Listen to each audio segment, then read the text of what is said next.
So what happened in the build-up to your father dying? He declined quite quickly. The week before his 90th birthday, which was the 8th of December, I had the family down to exchange Christmas presents, and he was on that day just sitting in a recliner chair, which we had to buy because there was an 8-week wait through an assessment with the social services. Mm-hmm. And it was his wish to die at home. He got his wish, but it was quite hard to carry out because there are times when he wasn't eating or drinking, and I thought, he really ought to be on a drip, but you're not allowed to have a drip in a home setting. Right. And what sort of care did he receive at home? The palliative care team were brought in, and we had 2 nurses, morning and evening. They would come in at 11 o'clock to get him up, and then come back at 4 o'clock to put him to bed. Was that by choice you had it at that time? No, they had a long list of people that they had to work with.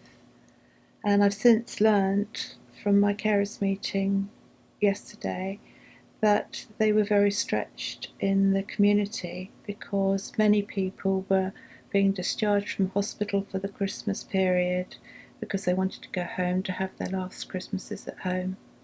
Therefore, palliative care was, yes, and they were very stressed. The Macmillan nurse went off sick, the doctor went off sick, and the district nurse went off sick. All at the same time? All at the same time. So I was the only one coordinating it, and I was unable to go to work because of that. And we have great difficulty with our district nurses within our community because they haven't had a boss for a long time. They tend to do what they tend to think they like to do. Right. I don't see how it could have been managed any better with everybody going off sick. And so did you have a good New Year? No. Oh dear, what happened on New Year then? On New Year, my mother's district nurse decided she'd do a routine catheter change, and she came to do it and got into difficulties. So I knew I had to get to Bournemouth Hospital within an hour so that my mother's bladder didn't heal up.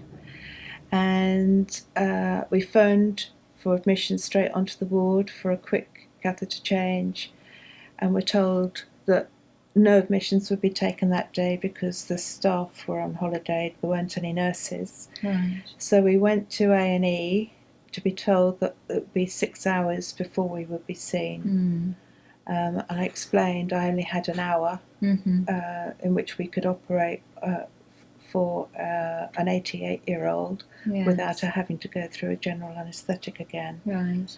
And that made no difference. They had 3 resus cases in front of us, and when they arrived at 8 o'clock, the walking wounded were stretching round the outside of the building. On New Year's Day? On New Year's Day. Okay. Casualties from people having had a big night. A big night the night before. Lots of youngsters that were still sort of drunk. Gosh. And it took us a long time to be triaged. Then we had to go back into the waiting room. Then they found a bed for my mother in She's not mobile, is she? So no. All this time she's in a wheelchair, She's in a Tilton Space. Tilton Space wheelchair. And we eventually got a bed for her in A&E. And again, they had this problem with the hoisting because they're not used to having a hoist. They haven't got any overhead hoists in A&E. Okay. So they had to find an Oxford hoist, and they obviously have set ways in which they've been trained to use it, which isn't very appropriate for my mother because she is so stiff, she's almost prone. Right. And she can feel in her feet, and they caused quite a lot of discomfort. they weren't intentionally trying to cause any They discomfort. just weren't able to handle the situation by the sounds of it. Yes. As we were in there and booking in, they asked for all of her symptoms and her history, and my husband piped up, and bereavement in a loud voice, because she had just lost her husband, who she'd been with from the age of 15. Gosh. And he died at 90. So it's a really big thing, isn't it? Yes.